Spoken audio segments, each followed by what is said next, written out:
ધીમેથી લેગ પગને એકદમ છાતી પાસે નજીક દબાવો.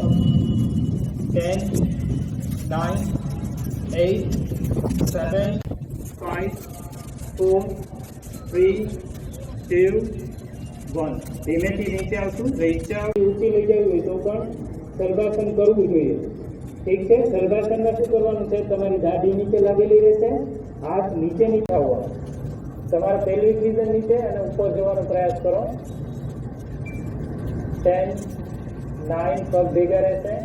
8 4 3 2 1.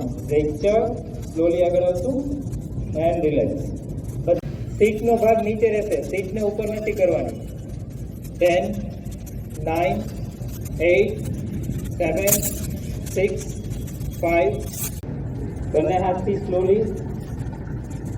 જેને અભ્યાસ નથી એ લોકો કોઈ આસનમાં ઝરકા કે ઝટકો નહીં મારે, સ્લો કરશે. એક વખત દબાવીશું શ્વાસ ભરીને પૂરું રાખી શકો છો. 7 6 5 4. જેને ચક્કર આવતો હોય એનો એક ઓપ્શન આ પણ છે કે ગરદનને પાછળ નહીં. તો આ આસનો આપણે જોયા, આગળ જોઈતા, ટ્વિસ્ટિંગ કર્યું, પાછળ જોઈતા, તો એનાથી આપણા જે સ્પાઇનના જે કંઈ સ્નાયુઓ છે, આમાં તમારી નજર છે એક જગ્યાએ ફિક્સ રાખવાનો પ્રયાસ કરો તો જ બેલેન્સ રહેશે. પૂરા શ્વાસ ભરતા ધીમેથી હાથ ઉપર લેશું, નજર સીધી બિલકુલ. 10 સીધું બેસવાનું છે. પૂરા રેચર પૂરા. એક નાનો હોલ્ડ પણ કરી આખું સર્કલ. 2 3 4 5 પૂરા રેચર પૂરા. હવે સર્કલ કરીશું. રેચર શ્વાસ છોડતા નીચે હથેળી બહારની સાઈડ રાખવાનો પ્રયાસ કરશું. પ્રયાસ કરવાનો છે. આપણો પ્રોટોકોલ છે એ ઊભા થઈને સ્ટાર્ટ થાય છે એટલા માટે.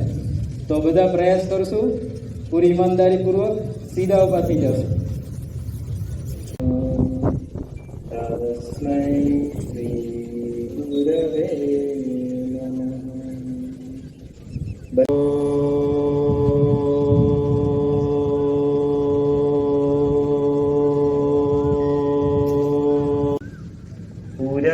ફરીથી ઊંડો શ્વાસ કરીએ.